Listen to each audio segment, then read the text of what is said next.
Hello, welcome to another episode of Disney Movie Investigation. If this is your first time watching, welcome to the show. In each episode, we take a look at a movie that is featured on Disney+. On this episode, we are exploring the world of friendship and fantasy as we take a look at Bridge to Terabithia. And stay tuned for our bonus story as we take a look at the history of the Storybook Land Canal Boat Ride located in Disneyland. And if you are enjoying these videos, I do ask that you please hit that subscribe button. That way you'll be notified with each new video. But for now, sit back and enjoy this episode of Disney Movie Investigation. So like I said, today we are covering The Bridge to Terabithia.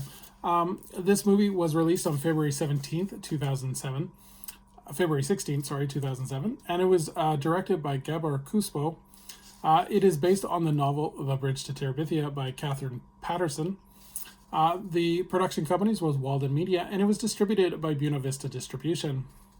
The budget for this movie was $17 million, and it did a box office return of $137.6 million.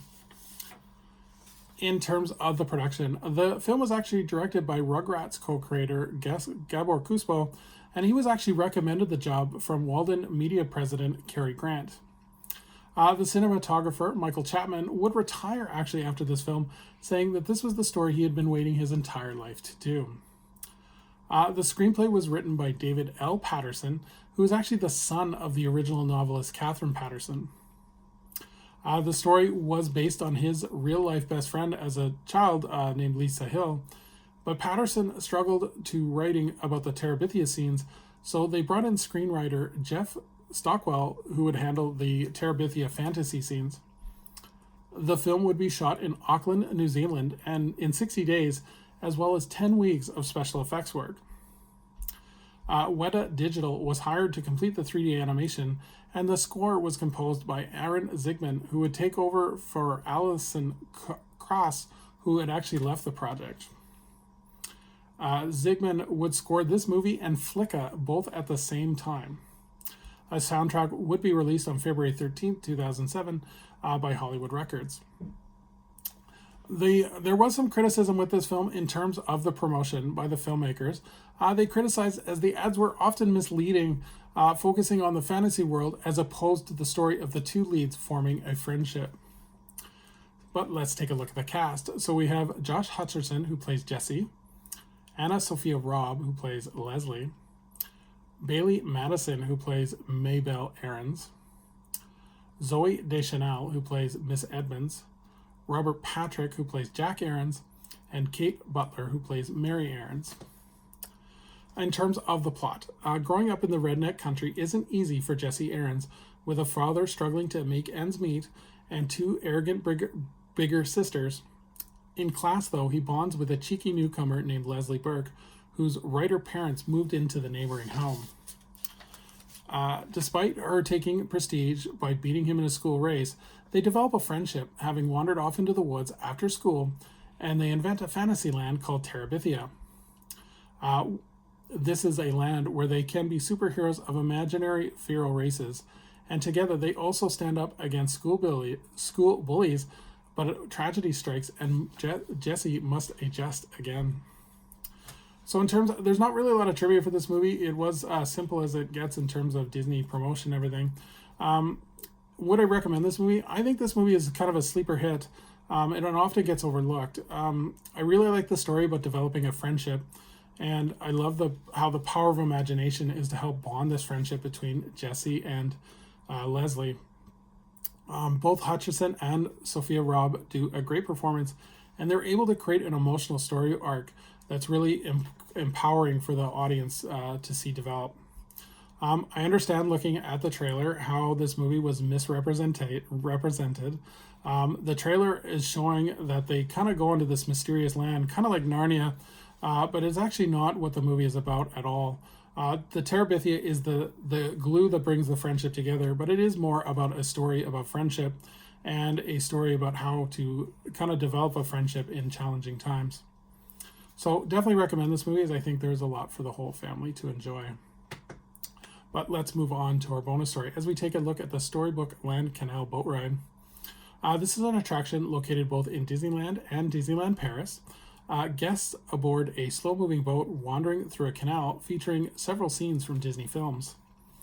In terms of the history of the ride, the origin of the ride actually goes back to Walt Disney, and who had an original plan to develop a mini theme park across the street from the Disney studio. When Disneyland was planned, there was a plan for a Lilliputian land that was inspired by Madodrome, a mini city located in the Netherlands. Because technology was not possible at the time to create a mini animatronics scenes, the ride would open as the Canal Boats of the world. However, the ride was plagued with problems, such as the motors of the boat overheating, and it actually earned the nickname among cast members called the Mud Bank Ride, because the boats would crash into the mud bank. The ride would soon close for retheming and they would add plants and miniature landscapes from animated films. The original lineup of the miniature scenes included Pinocchio, the Three Little Pigs, the Old Mill, the Adventures of Ichabod and Mr. Toad, Snow White, and Cinderella. Over the years, there have been several additions to the Storybook Land Canal Boat Ride, and scenes include Aladdin, The Little Mermaid, Frozen, and Beauty and the Beast have all been added. The boats themselves are also named after Disney characters, and these boats include Alice, Ariel, Aurora, Belle, Tinkerbell, and Wendy, among many others. An interesting bit of trivia: as you move across the boat, the music will change in the boat, featuring the music from the movie of the land of the miniature that you're passing by. So in terms of the Disneyland Paris version, the Disneyland Paris would open in the spring of 1994, and with this version, a cast member actually doesn't ride in the boat like it does in Disneyland. They're all motorized with controls. However, they have different scenes, and their different scenes include scenes from films such as Winnie the Pooh, Tangled, Fantasia, The Sword and the Stone, Beauty and the Beast, and Return to Oz. So this is one of the key rides that I always go on when I go to Disneyland, because it's one of those nostalgia rides. I love the fact that the little miniature attractions, plus the rose garden and stuff like that, kind of really cool. And it's a nice way to get a break from walking and just kind of take a nice relaxing boat ride. I also love the beginning of the ride where you enter the mouth of Monstro the Whale. So definitely this is one that I tend to do every time I go to Disneyland. So thank you so much for joining us here on another episode of Disney Movie Investigation. I would love for people to weigh in on what they think of Bridge to Terabithia. Also, I would love for people to share as well their favorite memory from the Storybook Land Canal Boat Ride. So as we look forward to our next episode, we're going to continue in the world of fantasy, but with a twist. We are going to take a look at the film that started it all in terms of science fiction fantasy. We're going to be taking a look at Star Wars Episode 4, A New Hope.